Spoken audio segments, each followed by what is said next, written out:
how important it is to put a weight on the fund manager when giving or investing in that mutual fund? Important. Mutual fund या stock market is both a science and art, right? Science कैसे है कि आप basic factors है science में, जैसे ROE अच्छा होना चाहिए, कंपनीज जो पिक करते हैं वो सब आपने अगर किए हैं तो यू विल मेक मनी, जो हम एक गुड प्रैक्टिसेस बोलते हैं।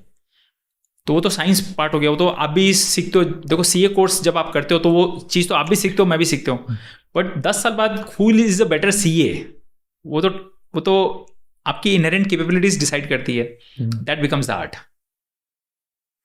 आप और मैं दोनों एक ही कोचिंग एकेडमी में प्रैक्टिस करने गए, तो कोच ने तो हम दोनों को सेम चीज सिखाई है, right? But after 15 years you turn out to be different batsman, I turn out to be different batsman. That is where the art play comes इन।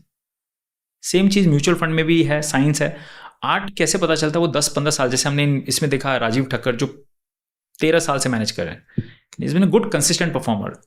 तो that is the art. So basically अगर आप 3 fund में डाले हो तो you have to see who is the fund manager. और एक चीज और अच्छी बात बताता हूं, जितना कम फंड हाउसेस में डालोगे ना, उतना फोकस रहोगे, उतना आप फिर उसको ट्रैक कर सकते हो।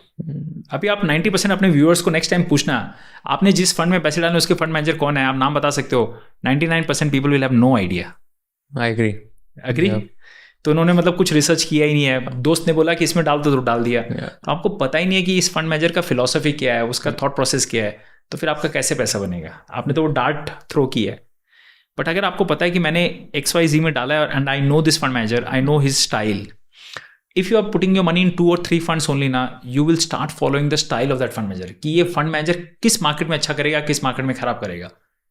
You will be able to predict his performance because you are watching him so closely. आप उसके फिर इंटरव्यूज सुनोगे, आप उसके जो भी नोट्स आते हैं वो फॉलो करोगे, वो मीडिया में क्या बोलता है फॉलो करोगे, तो आपको उसकी पूरी टाइमलाइन पता चल जाएगी। और आपको पता भी चल जाएगा कि ये कितना सच बोलता है, कितना झूठ बोलता है।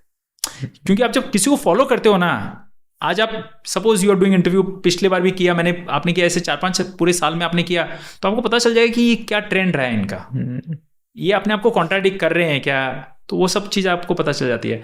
बट आपके पास 50 फंड है, 20 फंड है, तो आप किसको फॉलो करोगे किसको नहीं, आपको समझ में नहीं आएगा। That is one other reason which I say कि you should have as less as 3 or 4 funds, उसके ऊपर नहीं होने चाहिए। If you learned something new from this video, do share it with your friends and subscribe to this channel so that we can bring you the best content possible.